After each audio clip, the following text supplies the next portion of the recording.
fin des travaux de la 27e édition de l'espace d'interpellation démocratique. Au total, 599 dossiers reçus, paiement de créances fonciers et accès aux documents administratifs étaient entre autres interpellations. À suivre, la coopération Mali-Burkina Faso qui se renforce dans le domaine judiciaire. Des magistrats de la Cour de cassation du Faso sont à Bamako à la faveur d'une session d'échange avec la Cour suprême du Mali. Les deux juridictions vont partager les expériences en matière de technique de cassation. Focus Santé s'intéresse cette semaine au laboratoire de l'hôpital du Mali. L'un des rares examens qui se fait au labo est le dosage des métaux lourds comme le zinc, le plomb et le mercure. De l'accueil à la réception de l'analyse, tout le système est informatisé. On en saura un peu plus sur les différentes unités en fin d'édition. Mesdames, Messieurs, bonsoir, bienvenue. Les travaux de la 27e édition de l'espace d'interpellation démocratique ont pris fin hier dans la soirée. Au total, 599 dossiers reçus, des interpellations qui ont trait au paiement de créances aux fonciers et à l'accès aux documents administratifs. Le président du jury d'honneur a insisté sur la diligence de tous les dossiers retenus. Youssouf Diakité et Adama Kamara.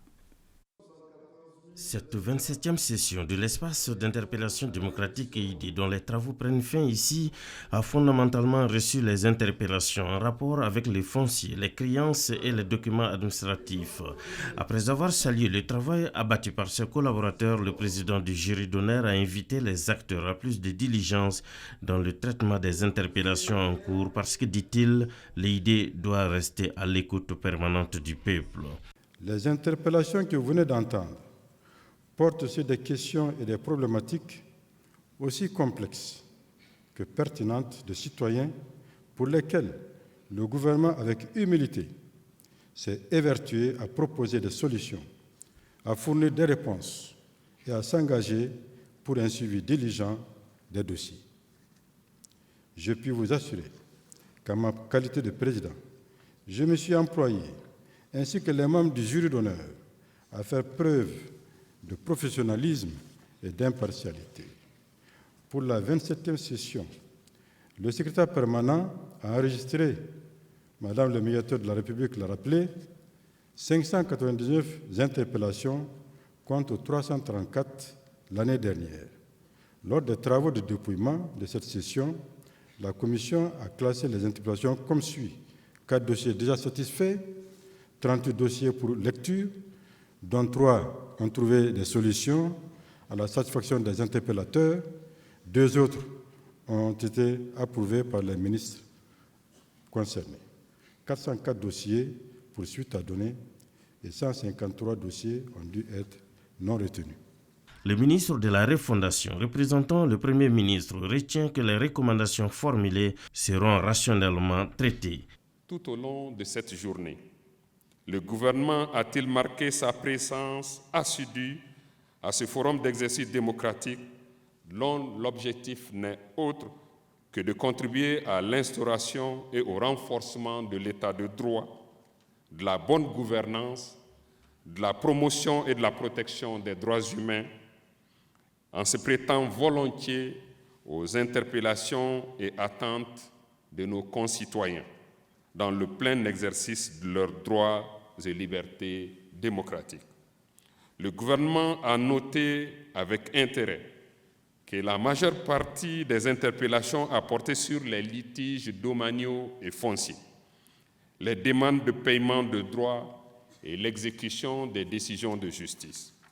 Distingués invités, Mesdames et Messieurs, ce forum qui nous réunit chaque année, précisément en cette mémorable date du 10 décembre, journée commémorative de la Déclaration universelle des droits de l'homme, a pour objet d'informer les opinions publiques nationales et internationales sur l'état des droits de l'homme au Mali, de contribuer de manière active et pédagogique à la réalisation d'une culture démocratique nationale et d'impulser de façon significative la politique de promotion et de protection des droits et libertés des citoyennes et des citoyens.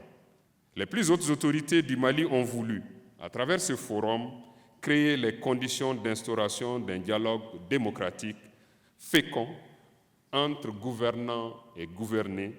Rendez-vous est donc pris en 2024 pour la 28e session de l'espace d'interpellation démocratique.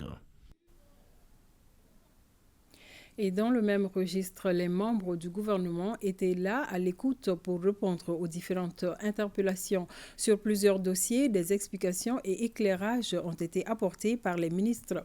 Des réponses suivies par Fousseni Tunkara. L'étape la plus attendue du processus de l'espace d'interpellation démocratique est bien cette phase de réponse aux différentes sollicitations adressées au gouvernement. C'est le ministre de la Santé qui a ouvert le bal. 6 dossiers de réclamation étaient adressés à son département. La première interpellation qui est de Oumar Mohamed Chérif Aïdara. L'interpellateur soutient avoir fourni, courant 2013, des équipements de bureau au Fonds de la solidarité nationale pour un montant de 60 929 300 francs CFA, dont les factures sont restées impayées.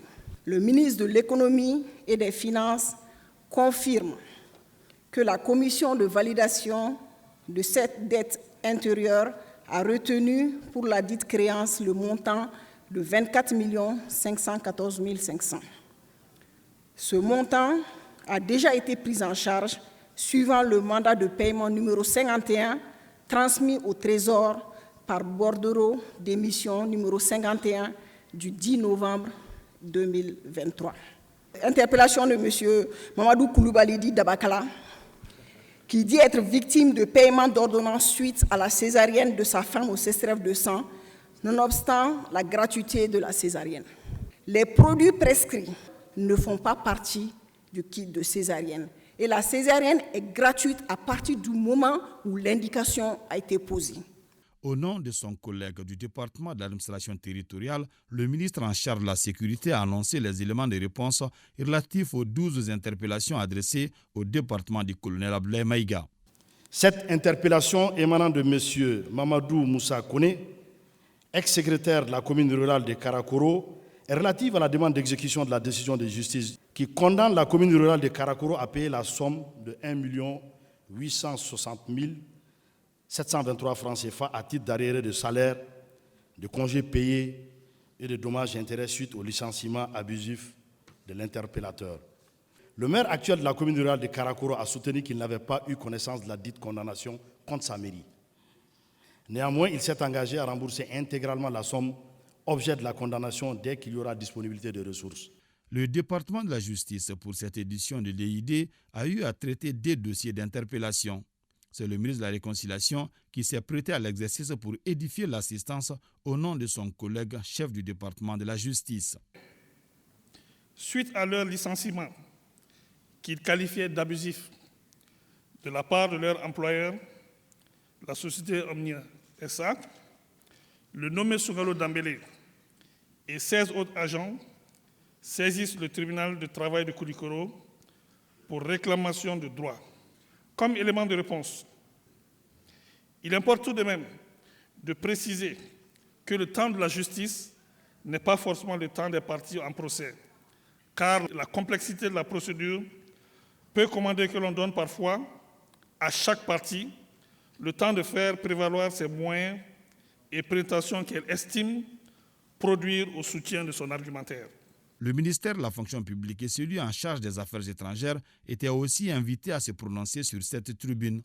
Les éléments de réponse des 2 départements ont été donnés par le ministre Fassoum Koulibaly. En ce qui concerne l'interpellation de M. Amadou Touré, il convient de rappeler que M. Amadou Touré réclame qu'il lui soit délivré un relevé général des services. M. Touré a été recruté par notre service du 28 août 1967 en qualité de secrétaire d'administration et mis à la disposition du ministère des Affaires étrangères. C'est dans ce cadre qu'il fut envoyé à l'extérieur pour un stage à l'issue duquel il n'est plus revenu. Ce qui explique le fait que M. Touré n'a jamais été titularisé, même s'il prétend l'avoir été titularisé en 1970, sans apporter la preuve de cette titularisation. Avec 7 dossiers au départ, 2 pris en compte par d'autres départements, le ministre de l'Agriculture s'est prononcé sur 5 dossiers d'interpellation. Il y a également l'interpellation numéro 593 qui est relative à M. Idrissa Mohamedou, qui se dit gardien de la direction régionale de Gao. L'interpellateur réclame son recrutement à la fonction publique à travers la direction régionale de l'agriculture de Gao en qualité de gardien. Je voudrais préciser que c'est son père qui était le gardien de la direction régionale de l'agriculture. Après le décès de son père, il est resté dans les commodités de la direction régionale de l'agriculture. Le ministère de l'Énergie n'a reçu qu'un seul dossier d'interpellation. Absente pour des raisons d'agenda, la ministre de l'Énergie et de l'Eau était remplacée par le professeur Amadou Keïta, chef du département des mines. Il faut rappeler que l'interpellateur, M. Abdraman Maïga, est un agent de la Société Énergie du Mali à la retraite qui, suite à une plainte pour assassinat d'un agent du service de l'agriculture de Gao, a été mis en garde à vue le 26 novembre 2006. Placé sous mandat de dépôt le 8 décembre 2006 et détenu pendant 11 mois à la prison centrale de Gao. La ministre de la Formation professionnelle a été le 7e membre du gouvernement à s'exprimer devant le jury d'honneur de l'EID. Son département a traité 2 dossiers d'interpellation. Concernant le centre de formation professionnelle pour la promotion de l'agriculture au Sahel de Gao, les factures impayées sont datées respectivement de 2017 et 2018. Aussi, voudrais-je annoncer que le paiement des arriérés de factures se poursuivront dans le strict respect des conditions cumulatives susmentionnées, en commençant par celle de 2016. En plus des dossiers d'interpellation soumis à l'appréciation de son ministère, le premier responsable du département de la culture a aussi donné les éléments de réponse aux problématiques adressées au département du commerce. À l'interpellation formulée d'abord par M. Adama Diarra, superviseur à Nsoukala. Pendant la période 2011-2019, M. Adama Diarra a effectivement travaillé comme travailleur saisonnier au sein de l'entreprise. C'est en 2020 qu'il a été engagé avec un contrat à durée indéterminée. M. Diarra demande son classement à la catégorie de cadre supérieur de Nsoukala en raison de son ancienneté dans cette entreprise. Il faut rappeler que M. Diarra a été employé en tant que travailleur agricole en 2020. Il a à peine une ancienneté de 3 ans. Il ne dispose d'aucune qualification professionnelle permettant de les classer à la catégorie qu'il revendique. Dans le cadre des préparatifs du sommet Afrique-France, différents travaux d'aménagement, de rénovation et de mise en niveau du CICB avaient été entrepris. Dans cette perspective, la direction générale du CICB a conclu un contrat simplifié avec Dambé Group de M. Clémacan Toussaint Dambélé pour la réalisation d'enseignes lumineuses et pour un montant de 21 900 800 francs. Le contrat dont se prévaut M. Dambélé n'a obtenu ni le visa du contrôleur financier, ni il n'a été enregistré au service des impôts. Au compte du département de la communication, 2 cas d'interpellation ont été traités et c'est le ministre en charge de la refondation qui a porté la voix de son collègue de la communication. L'interpellation numéro 58 du collectif des chefs de Centre TV-FM qui réclame des montants à l'ORTM relativement à la prise en charge par eux et de leurs propres chefs des frais de carburant, semble-t-il, exposés sur une période de 3 ans. Le respect des procédures par les intéressés aurait consisté à ne pas engager justement des ressources au nom de l'État avant l'obtention du visa du bon d'achat par le contrôleur financier. Et donc, tout contrevenant ne ferait que justement dépenser sous sa propre responsabilité. Pour les départements de l'urbanisme et de l'élevage, les questions de sollicitation les concernant ont été prises en compte par d'autres départements. Avant de regagner la salle pour répondre aux différentes interpellations, les membres du gouvernement ont visité les stands où sont exposés des produits made in Mali, œuvres des détenus des différentes maisons d'arrêt du pays. La coopération Mali-Burkina se renforce dans le domaine judiciaire. Une délégation de magistrats de la Cour de cassation du Faso est à Bamako à la faveur d'une session d'échange avec la Cour suprême du Mali. Les deux juridictions vont partager les expériences en matière de technique de cassation. Le Mali et le Burkina, en pleine refondation, entendent rendre leur architecture judiciaire plus performante dans la prise en charge des attentes actuelles des justiciables de leur pays. Le point de l'ouverture de la session avec Aridou Matina. Liés par l'histoire et la géographie, le Mali et le Burkina Faso mutualisent leurs efforts dans plusieurs domaines pour relever les défis auxquels ils sont confrontés. Une délégation de la Cour de cassation du Faso, avec à sa tête son président, est à Bamako pour renforcer la coopération judiciaire Mali-Burkina Faso. Durant 4 jours, les magistrats de la plus haute juridiction du pays des hommes intègres et les conseillers avocats généraux de la Cour suprême du Mali vont échanger sur différents aspects relatifs aux techniques en matière de cassation. Nous avons jeté les bases d'une coopération sud-sud en matière judiciaire. Et concernant justement les deux plus hautes juridictions, nous allons échanger en matière justement de techniques de cassation pour que nos deux structures puissent bénéficier justement des expériences. La lutte contre le terrorisme qui nous assaille ces dernières années a un volet judiciaire que nous devions bien maîtriser. Et dans la mesure où la Cour suprême du Mali et la Cour de cassation du Burkina constituent les juridictions les plus hautes en matière judiciaire, notamment, contrôlent l'activité juridictionnelle des juridictions du fond, il est important que ces juridictions, ces hautes juridictions puissent effectivement se concerter. Les bases de la coopération judiciaire Mali-Burkina Faso ont été jetées lors de la présence du président de la Cour suprême du Mali à la rentrée judiciaire du Faso. Juridiction suprême de l'ordre judiciaire, la Cour de cassation vérifie la conformité aux règles de droit des arrêts des cours d'appel et de certains jugements de première instance. Elle est le dernier recours dans l'ordre judiciaire. Transition trouvée, l'état des lieux de la situation des droits de l'homme au Mali et le partage des bonnes pratiques et perspectives. Ces sujets sont au menu de la 15e édition du Symposium national sur les droits de l'homme. La rencontre regroupe pendant 2 jours les membres de la Commission nationale des droits de l'homme et leurs partenaires. L'ouverture des travaux, présidée par le ministre de la Refondation de l'État, Ba Traoré. Le Symposium national sur les droits de l'homme au Mali, une exigence statutaire pour la Commission nationale des droits de l'homme. Ce rendez-vous annuel est à sa 15e édition avec la particularité d'être la dernière du mandat de l'actuel président de la Commission. S'il se veut un état des lieux sommaire de la situation des droits humains, ce cadre constitue également un rappel des engagements nationaux et internationaux auquel notre pays a souscrit en toute liberté et en toute souveraineté. De même, il se veut un espace de rassemblement des institutions et organisations de défense des droits humains en vue d'une synergie d'action et les liens de bonne collaboration au service d'une seule cause. Cette cause noble n'est rien d'autre que celle de la promotion et de la protection de la dignité humaine.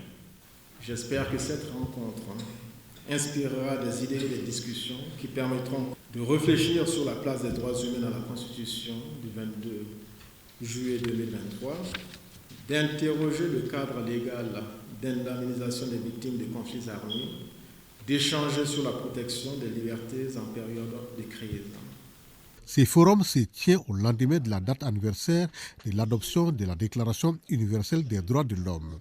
C'est pourquoi il est suivi avec beaucoup d'intérêt par les partenaires de la Commission nationale des droits de l'homme, notamment le Centre de Genève et le Royaume des Pays-Bas. Pour protéger et promouvoir le respect des droits de l'homme, la stratégie des Pays-Bas met l'accent sur 5 priorités. L'égalité des droits pour les femmes et les filles, l'égalité des droits pour tous, liberté de religion et de conviction, protection de la liberté d'expression et protection des défenseurs des droits de l'homme et de l'espace civique. Le ministre de la Refondation de l'État chargé des relations avec les institutions a saisi l'occasion pour décrier les nombreux cas de violations commis au Mali et qui sont ignorés par les organismes internationaux de défense des droits humains. Les droits de l'homme se trouvent au cœur de la vision de la refondation de l'État voulue par le peuple malien à l'issue des Assises nationales de la refondation et mise en œuvre grâce à la volonté affirmée de son Excellence le colonel Assimi Goïta, président de la transition chef de l'État, et de son gouvernement conduit par le docteur Choguel Kokala Maïga, Premier ministre chef du gouvernement. Aussi voudrais-je profiter de cette occasion pour rassurer les uns et les autres quant à la détermination de l'ensemble des départements ministériels impliqués à assumer pleinement leurs responsabilités dans ce domaine. Enfin, une consécration pour la CNDH. La Commission a atteint cette année le statut A, c'est-à-dire le plus haut sommet des organismes internationaux de défense des droits humains, ce qui a permis aux membres de la Commission d'offrir au président un tableau de reconnaissance. Près de 600 millions de francs CFA, c'est le coût du Centre d'innovation technologique Timbuktu mis à la disposition de l'École nationale d'ingénieurs Abderrahmane Baba Touré ENI ABT. Financé par le PNUD, les espaces qui le composent doivent contribuer à la promotion de l'innovation et de l'entrepreneuriat au sein de l'ENI et à encourager les étudiants à s'engager dans l'innovation scientifique, nous dit Fademba Keita. Le centre INPOD ou pôle d'innovation universitaire devient ainsi, après la coupure du ruban symbolique, celui de la promotion de la culture scientifique, du renforcement des métiers numériques, des recherches de tout genre.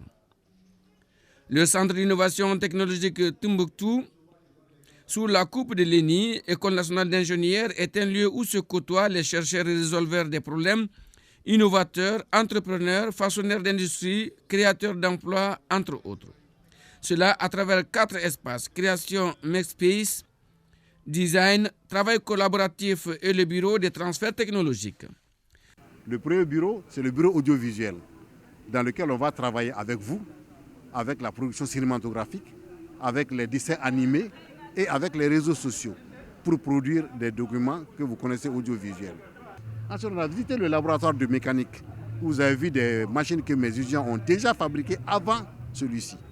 Il faut arriver à développer l'énergie solaire pour le Mali. Ce centre, désormais au service de tous, est le fruit de l'étroit partenariat avec le PNUD, le Programme des Nations Unies pour le développement, qu'il a financé pour le Mali à près de 600 millions de francs CFA. Le PNUD a lancé cette initiative régionale et a identifié 13 pays africains pour accueillir un centre d'innovation qui va servir d'espace pour les innovateurs, les chercheurs et les enseignants pour trouver des solutions aux problèmes qui se posent aux communautés, des problèmes de solutions de développement, de les tester à petite échelle, de donner l'évidence que ça marche, que ça règle les problèmes, et maintenant de les porter à l'échelle. Nous sommes très heureux que le Mali est le 3e pays à lancer son centre. Le centre d'innovation technologique Timbuktu honore l'ENI, une école qui forme la crème des ingénieurs depuis le 14 avril 1939. Une projection commentée par Magan Sissoko spécifie l'importance du centre d'innovation technologique Timbuktu. Après l'important soutien de l'UNESCO dans les années 80 et celui de la Banque mondiale à travers le programme de développement de l'enseignement supérieur PADES 2015-2020, voici encore un autre organisme du système des Nations Unies qui vient contribuer à la modernisation de l'École nationale d'ingénieurs. Je voudrais saluer ici et maintenant cette coopération fructueuse qui, à côté de l'effort national et de l'effort inlassable du corps professoral, a permis à l'ENI de porter son aura loin au-delà de nos frontières. Dans ces fleurons de la formation des compétences de notre pays et de la sous-région que représente l'École nationale d'ingénieurs Abderrahmane Baba Touré, il me revient l'honneur d'inaugurer ce magnifique centre d'innovation technologique, d'expérimentation et d'apprentissage accéléré dont le but est d'encourager les étudiants à s'engager dans l'innovation scientifique et dans la réflexion sur la conception. La question de la science et de la technologie est au cœur aujourd'hui de la politique des autorités de la transition. Le PNUD, le Programme des Nations Unies pour le Développement, se lance ainsi dans une vaste transformation des universités maliennes, voire africaines, en des espaces d'innovation, d'expérimentation et d'apprentissage accéléré. Télécommunications, signature de protocole d'accord entre le Mali et le Togo d'une part et le Mali et le Bénin d'autre part. La cérémonie s'est déroulée ce samedi à Lomé. Ces signatures s'inscrivent dans la continuité de la mise en œuvre du règlement de la CEDEAO portant sur l'itinérance au sein de la communauté. Les accords bilatéraux ainsi signés permettront aux usagers de téléphonie mobile du Togo, du Mali et du Bénin en situation de roaming de communiquer à moindre coût, ceci grâce à la suppression des frais d'itinérance. Ces signatures de protocole d'accord entre Seydou Pounan Sankaré, président de l'AMRTP du Mali, le secrétaire exécutif de l'ARCEP Bénin et le directeur général de l'ARCEP du Togo sont intervenus à l'issue de 2 jours de travaux ayant réuni à Lomé les 3 régulateurs, les associations de consommateurs et les représentants des opérateurs mobiles du Mali, du Bénin et du Togo. L'effectivité de la mise en œuvre du free roaming entre le Bénin et le Mali et entre le Mali et le Togo au plus tard le 29 février 2024 se traduira par une baisse très importante des tarifs pour les voyageurs de ces pays dans l'un des pays signataires. Les émissions d'appel vers le pays d'origine sont plafonnées à 150 francs CFA par minute. Le service Internet, quant à lui, connaîtra une baisse encore plus importante et sera facturé à au plus 2,2 francs CFA le mégaoctet. Ici, à Bamako, l'Association pour le progrès et la défense des droits des femmes vient de mettre à la disposition de près de 200 femmes des kits composés de matériel de coupe et couture, de fabrique de savon, de coiffure et de maquillage. La donation soutenue par ONU Femmes et UNICEF s'inscrit dans le cadre des 16 jours d'activisme contre les violences basées sur le genre. Mariam Koulibaly. Elles sont 184 femmes et filles bénéficiaires de ce don de l'Association pour le progrès et la défense des droits des femmes, APDF, et ses partenaires. L'objectif est de permettre à ces dames de s'installer à leur propre compte après une formation d'environ 6 mois en coupe, couture, coiffure, maquillage et saponification. Nous avons prévu une cérémonie officielle pour la remise des kits aux femmes filles victimes de violences, surtout aux adolescentes qui sont à la maison et qui vraiment n'ont pas d'autre recours. L'initiative vise à favoriser l'autonomisation des bénéficiaires, une manière de protéger ces femmes contre les violences basées sur le genre. Ça, c'est un programme que nous allons continuer à financer avec ONU Femmes. C'est quelque chose que nous voyons qui donne des effets, car les jeunes, quand ils sont insérés économiquement dans leur communauté, les jeunes filles peuvent dire non aux violences faites par leurs partenaires, puisqu'ils auront quand même quelque chose économiquement qui leur permette de dire je peux être indépendante et je peux couvrir mes besoins. Cette période doit servir de moment spécifique pour intensifier les actions de sensibilisation, de plaidoyer, de communication afin de lutter contre le fléau des VBJ, mais aussi d'accentuer l'accompagnement ou le soutien à l'endroit des survivantes. La cérémonie est agrémentée par le témoignage des bénéficiaires, la remise des prix et attestations aux acteurs engagés contre les violences basées sur le genre, dont un prix spécial au nom de la fondatrice de l'APDF, Fé Fatoumata Siré Diakité. Pour l'intégration de la question de l'économie sociale et solidaire dans les différentes politiques de développement économique du pays, le Centre national d'appui à la promotion de l'économie sociale et solidaire organise un forum national sur la question. Le forum regroupe l'ensemble des acteurs venus de l'intérieur du pays et de Bamako. Reportage Youssouf Diakité, Mamadou Sidibé. Ce forum, une initiative du Centre national d'appui à la promotion de l'économie sociale et solidaire, se veut un espace de dialogue pour l'intégration des concepts économie sociale et solidaire dans les différentes politiques de développement du pays. Le forum, sous la tutelle du ministère de la Santé et du Développement social, est une réelle opportunité pour les acteurs de mieux comprendre le concept économie sociale et solidaire. L'économie solidaire est une économie, un modèle économique qui place les valeurs de solidarité, d'entraide, d'équité, de participation au cœur de ses activités. À la différence de l'économie traditionnelle, qui est basée sur la recherche du profit, l'économie sociale et solidaire vise vraiment à répondre aux besoins collectifs et également à faire la promotion du bien-être social. Nous sommes ici pour discuter de l'économie sociale et solidaire, un modèle économique qui incarne les valeurs de solidarité, d'égalité, de coopération et de respect de l'environnement. Le Mali reconnaît depuis de nombreuses années l'importance de l'économie sociale et solidaire en tant que moteur de développement socio-économique de notre pays.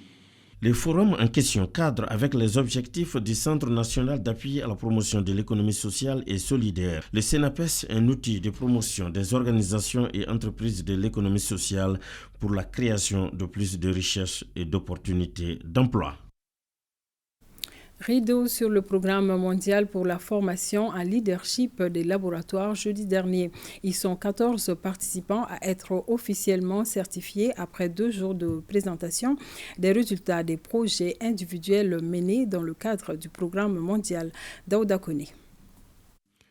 Accompagné par un mentor afin de développer et mettre en œuvre un projet en répondant à une problématique identifiée au laboratoire ou au niveau du système, les 14 participants du programme mondial pour la formation en leadership des laboratoires GLLP sont officiellement certifiés.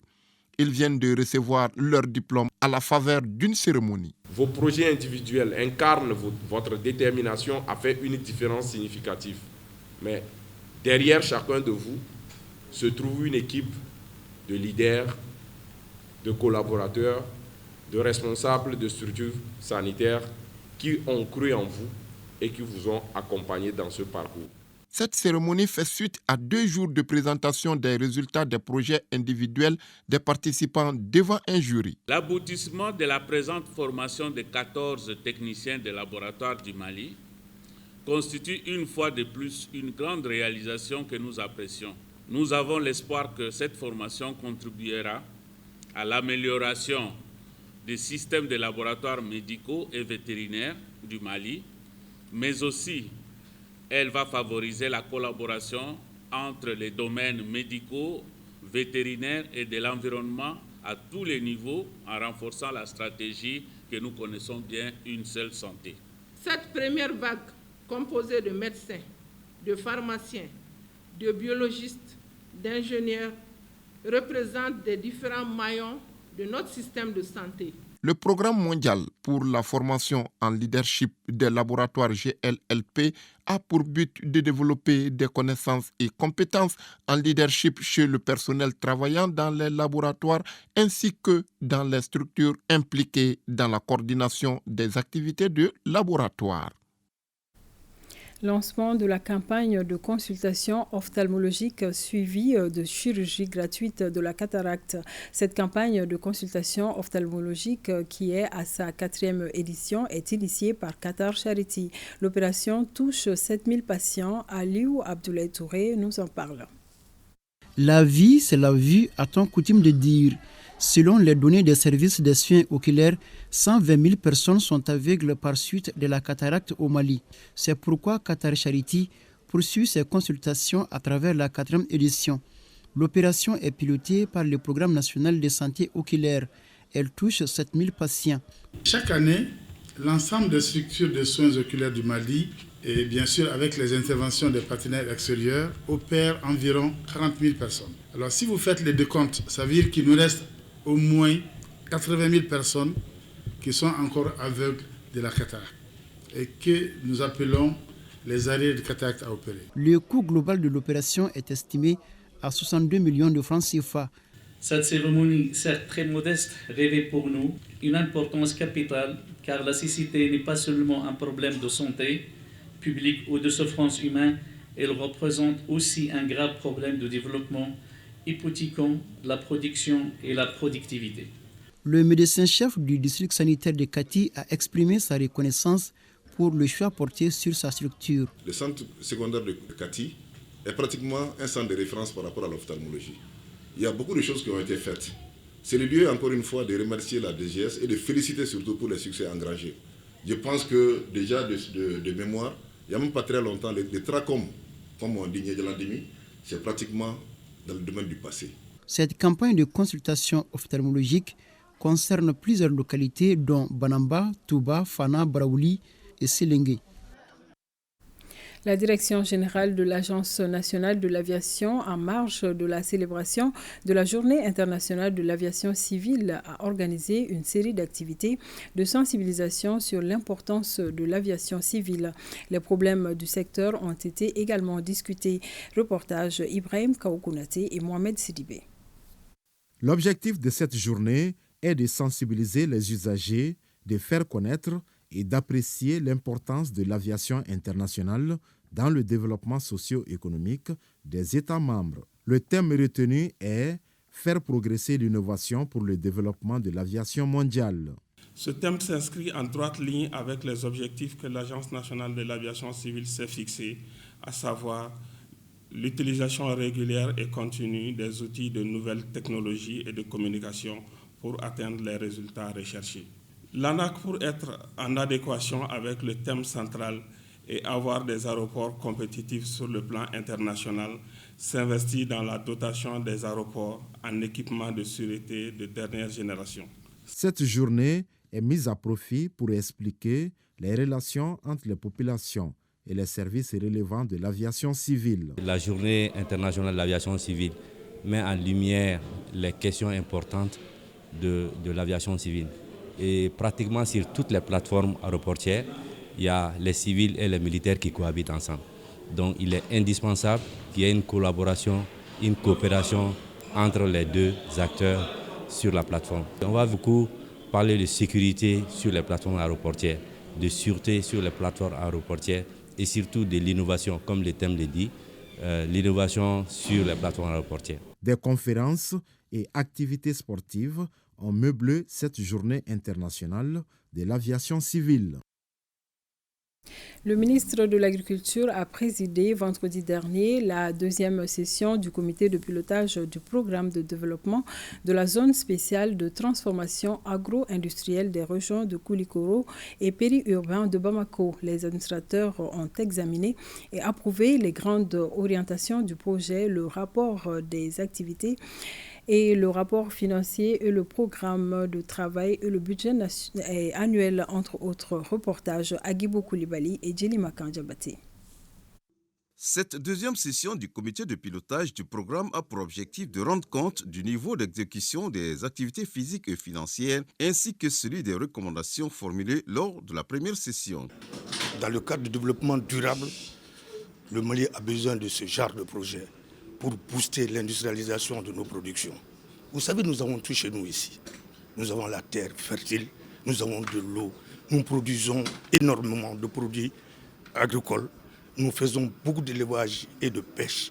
Maintenant, il est temps de quitter ce système classique, ce système dépassé de transformation locale et aller vers l'industrialisation. Pour sa mise en œuvre, la Banque africaine de développement a mobilisé des ressources financières à hauteur de 14,182 millions d'unités de compte, soit environ 11,580 milliards de francs CFA pour le financement du premier projet.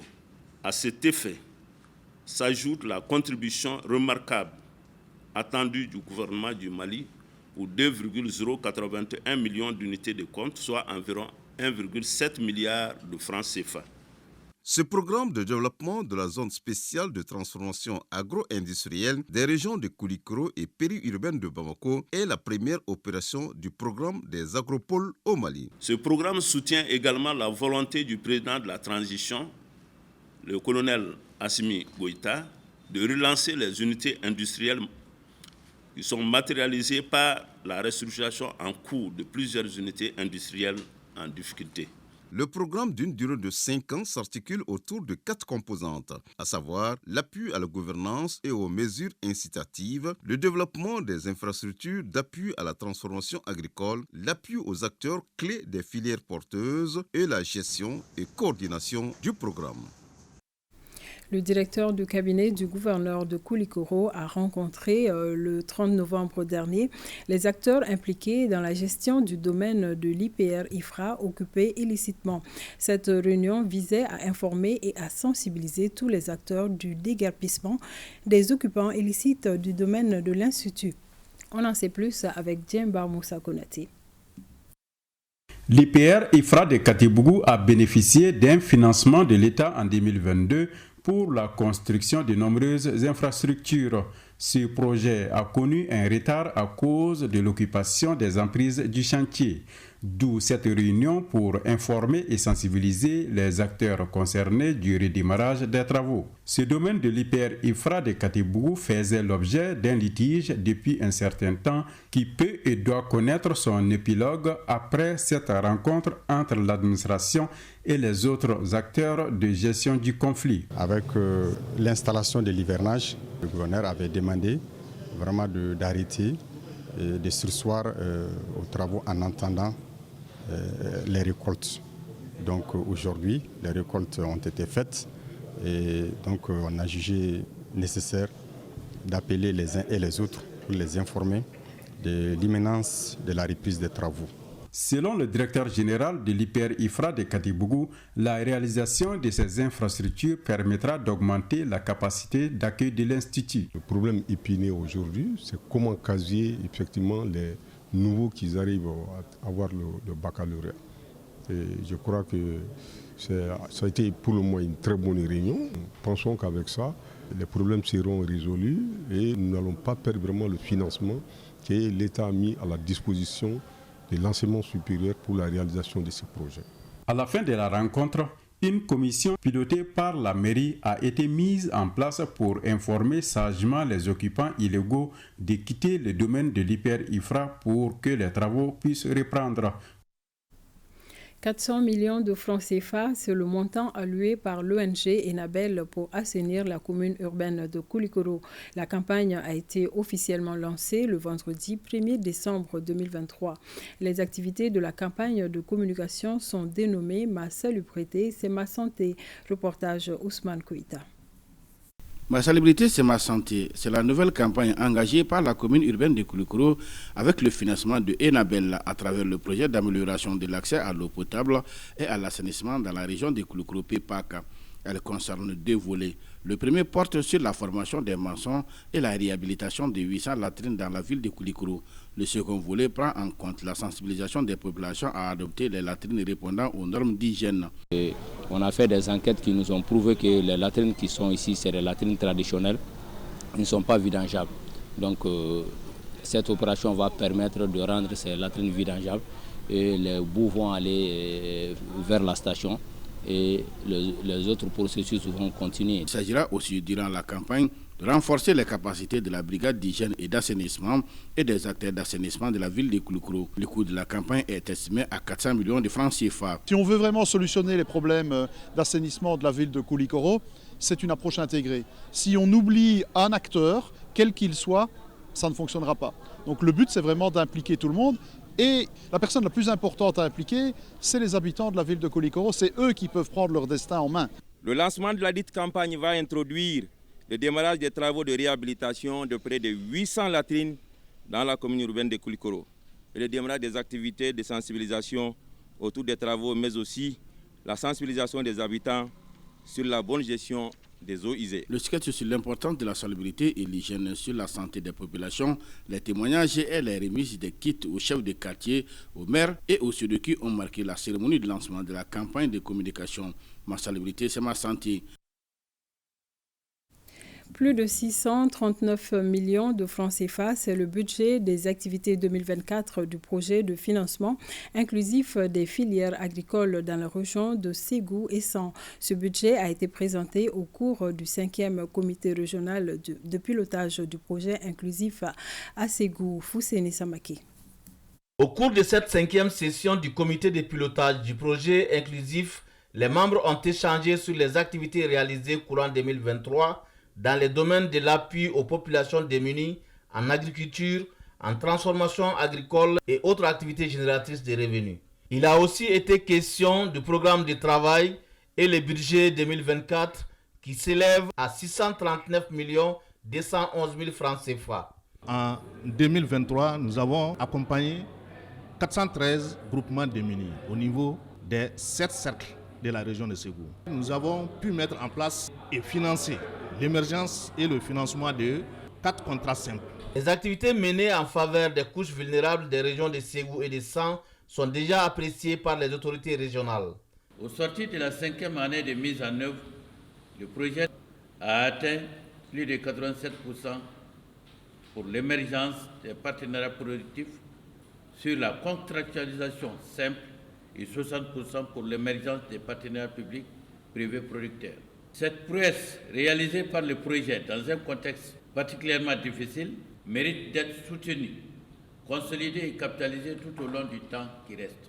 Notons que le projet de financement inclusif des filières agricoles est une initiative du gouvernement malien en partenariat avec le Fonds international de développement agricole FIDA, le Royaume du Danemark et le Canada pour une durée de 6 ans. Les responsables de FIT de Futur Mali Sénéirois intensifient leurs actions contre la faim. En collaboration avec DevWork International et l'USAID, Sénéirois a initié une session d'apprentissage sur les programmes humanitaires et d'urgence en vue de renforcer les objectifs de développement, un cadre du donner et du recevoir qui devrait permettre aux bénéficiaires d'être mieux outillés sur des approches de lutte contre la faim en zone rurale. Bokari Koulibaly et Alou Bekone. Comment les programmes humanitaires et d'urgence peuvent-ils renforcer les objectifs de développement? C'est autour de cette problématique que se tient la présente rencontre initiée par Feed the Future Mali Sénéirois. Cette session d'échange et de partage d'expériences se tient entre acteurs humanitaires sur les approches novatrices de développement durable appelée approche DevWorks. L'approche DevWorks était de se rassurer que les nouvelles activités d'urgence contribuaient à renforcer les activités de développement de Feed the Future Mali Sénéirois, les mises en œuvre de la distribution de farine enrichie aux enfants et aux femmes malnutries et a été facilitée par la synergie d'action entre Sénéirois et USAID. Promouvoir la croissance agricole inclusive et durable, accroître la résilience des personnes et communautés rurales et améliorer la nutrition des femmes et des enfants sont entre autres objectifs de Sénéirois. Des objectifs qui cadrent parfaitement avec la vision de la Direction nationale de l'agriculture. Vos appuis nous ont permis effectivement de permettre à ces populations très vulnérables qui sont restées dans des zones très hostiles à être résilients. Nous vous exhortons à persévérer dans ce sens, à les aider à avoir en tout cas des emplois très durables, et surtout les jeunes et les femmes. Au dire de la directrice de Feed the Future Mali Sénéirois, l'approche DevWork a permis de toucher 2755 femmes enceintes, 1600 femmes allaitantes et plus de 33 200 enfants en 2022. Des actions probantes qui viennent réduire la faim et garantir la sécurité alimentaire. Et parlons santé à présent. Certains cas de maladie à virus Zika ont été déclarés au Mali ces derniers jours.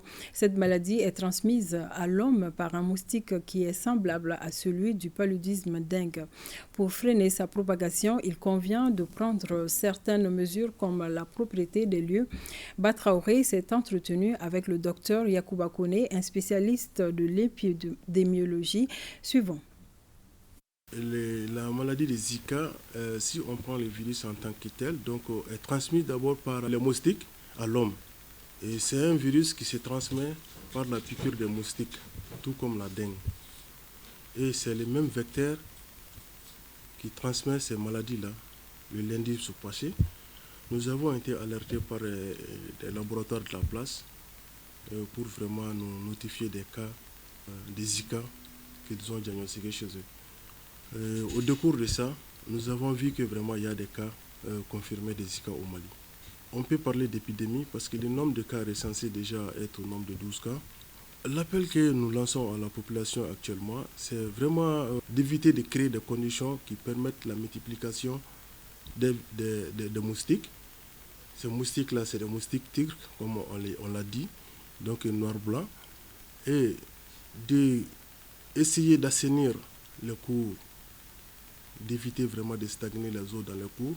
Les récipients ne doivent pas contenir de l'eau et puis être mis dans un coin ou recoin de la maison. Essayez vraiment de coiffer les arbres, on dit comme ça, il engage des arbres, et les fleurs, et mettre à propre vraiment les milieux où vraiment nous vivons. Voilà, attention aux moustiques. Focus Santé s'intéresse cette semaine au laboratoire de l'hôpital du Mali. L'un des rares examens qui se font au labo est le dosage des métaux lourds comme le zinc, le plomb et le mercure. Connaissez-vous le numérateur de l'âme ou scanner de l'âme? Pour des éléments de réponse sur les différentes unités, Koumba Sissé et Adama Traoré sont allés à la rencontre du personnel. Suivons. Depuis un certain temps, le laboratoire de l'hôpital du Mali est doté d'appareils de dernière génération pour effectuer différents examens. Ce laboratoire polyvalent a plusieurs unités d'analyse en son sein.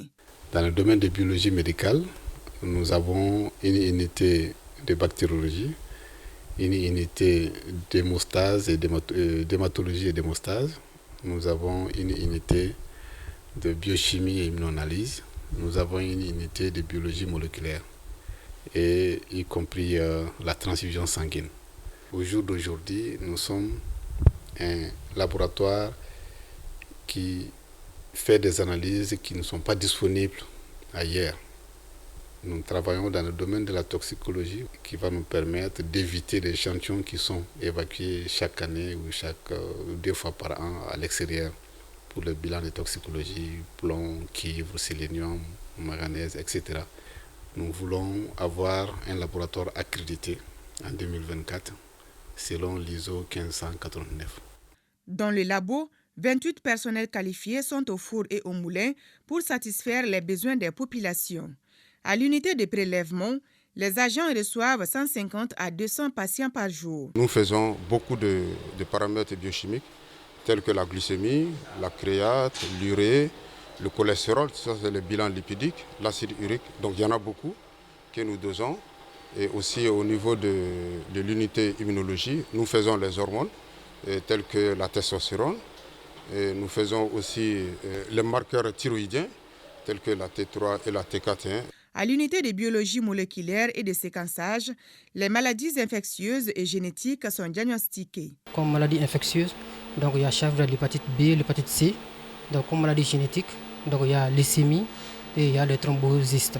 Mais au-delà de tout ça, nous disposons d'un équipement de dernière génération qu'on appelle le Pacific Biology, comme nous appelons PAC Bio, qui est la 3e génération, qui fait le séquençage du génome humain complet et métagénomique. Et au-delà de tout ça, nous pouvons faire le test ADN, test de paternité. Le délai de ces analyses, exemple comme séquençage du génome humain, un seul génome humain, le test, ça prend 30 heures.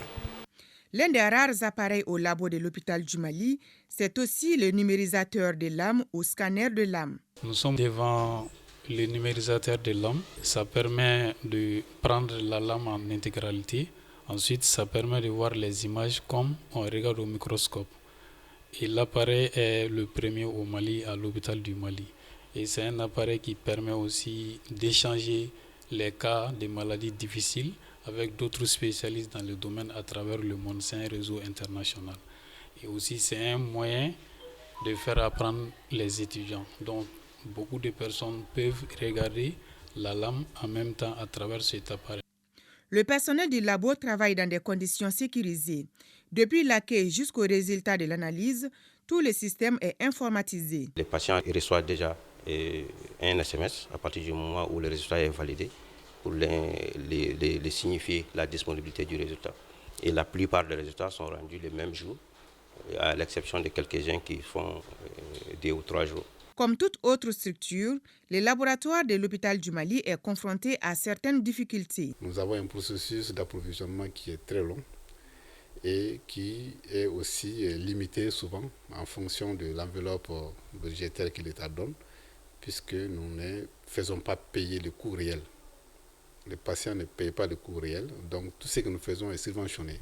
Et les limites de la subvention font que on a envie de faire certaines choses, on a la capacité de faire certaines choses, on ne peut pas le faire. Grâce aux efforts du gouvernement du Mali et ses partenaires comme la Chine, le laboratoire de l'hôpital du Mali a une certaine capacité d'analyse de haut niveau. Des démarches sont en cours pour maintenir cette capacité et la renforcer davantage. Et c'est sur ces mots que se referme cette édition. Merci de nous avoir suivis. Prenez soin de vous et des autres.